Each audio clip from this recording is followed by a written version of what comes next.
Hi, this is Ratan Gupta from Knowledge Varsity, and in this session I will discuss about how to compute the payback period using Excel.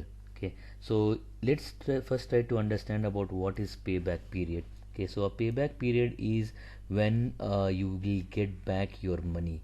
So here we have a case wherein I am investing $1,000 in a project and I am getting $150, then another $150 at t equal to 1 I have got. This is I have got at t equal to 2. At t equal to 3 I have got $250. Okay, at t equal to 4 I have got $300, and at t equal to 5 I am getting $350. Okay, so I want to know how many years it will take for me to get back the money, right? So whatever the money I have invested, how many years it will take. So if you see over here I have got 150, that means if I see over here 850 is still left. Okay, so then I again get 150, so again 700 is left. Okay, the moment I get 250, $450 is the amount remaining. Okay, so 300 when we receive, $150 is the amount remaining. Now next time what I get is I get this $350. So what I can say is in between this fourth and fifth period I am getting my money back. Here we assume that the money that you are getting is spread across this period and not that you are getting a lump sum at t equal to 5. So it is spread throughout this. Okay, so if I take a weighted average, I will say that it takes 1 year to get $350. So $350 if I am getting, it takes 1 year. For $1 to get, I will get it in 1 by 350 years. To get my $150, it will take 150 by 350 year, right? So that should be added with my 4. So I will say that the payback period will be 4 plus 150 by 350, and if you do the computation it is 537, and then you get 4.42 roughly. So this will be the payback years that you have, right? Now how do I compute it using Excel? Please note that using Excel you can compute it through various method. Here I am putting one method which is I believe as the best method, and that I have put here as the third method. Okay, in this method I would use the lookup function that is there in the Excel. Using lookup function we'll see that how we can find this, and this would be a truly dynamic in nature. We'll see that if we change the cash flow how that comes. Let's see over here. Okay, so what we have done is first we are trying to find out what is the cumulative cash flow. So these were the cash flows, and then I find out the cumulative cash flows. So in this case cumulative cash flow, the first one what I have done is it's again very much dynamic over here. So what I do is sum of C2 $C2 over here. So that means this I have fixed. I want to compute the sum of $C2, okay, to C2, and then I will extend. What will happen is when I drag it down, this C2 it will become C3 over here, then C4, like that. So as of now I am just computing the value of $C2 to C2, which will give this only.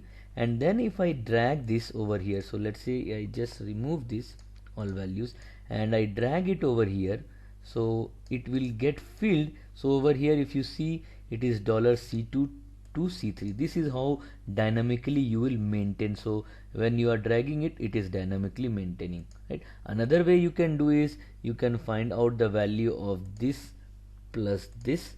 Okay, so this is 850, and if you drag it down again you will see the same set of cash flow. So whatever method you are selecting, it is fine. Okay, so that is, it will give you the cumulative cash flow, right? Now once your cumulative cash flow is known to you, okay, we want to find out the payback period.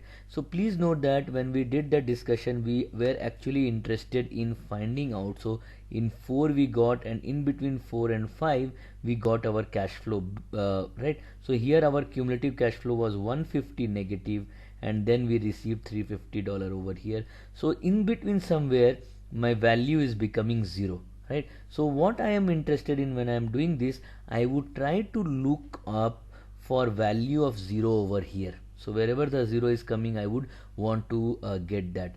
Now the lookup function would give the 0 wherever it is lesser. So please note that 0 it is coming in between, so it will give me the reference of this point. Okay, so it will give me the reference as minus 150, because whichever is lower, that is it will give. So let us see the function that we have over here. Okay, so what we are saying is I am trying to look up for 0, okay, where it is d2 to d8. So I am looking at this d2 to d8 wherever 0 comes.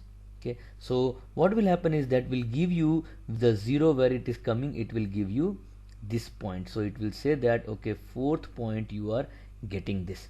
Okay, next what I do is I enhance this function only. Okay, and I say that okay, look, you have given me fourth value. Okay, what I am interested in finding out where this fourth value is in b2 to b8. So if you see over here, it is actually this fourth value over here I have got in b2 to b8, fourth value. Now many times like people will stop till here. Okay, but we want the extension of this. Okay, we are saying that okay, I have got this fourth value. Now what you do is, okay, you will try to find out what is the next cash flow that you are getting. Okay, that means, and how much you have to meet to make it 0. So please remember, in the normal payback period we said that 4. Okay, and please note that these cumulative cash flows are negative. So here it is negative. So if you remember just what we discussed, fourth and fifth, the amount pending was 150 and the cash flow that you were getting is 350. So what I can do is fourth plus 150 by 350, but the way it is negative is there, so I have to mention is 4 minus whatever the cash flow that I get divided by 350, right? So what I want is I have got this fourth value. So this fourth value I have got from b2 to b8, and then I want to know what is the corresponding cumulative cash flows at t equal to 4. What was the cumulative cash flow? So at t equal to 4, it is saying that the cumulative cash flow is minus 150. So it is saying that okay, minus 150 is the cumulative cash flow over there. So it has given me over here minus 150 value, right? And then what I want is I want the next value to come from here, right? So the next value, the cash flows that I want is this 350 over here.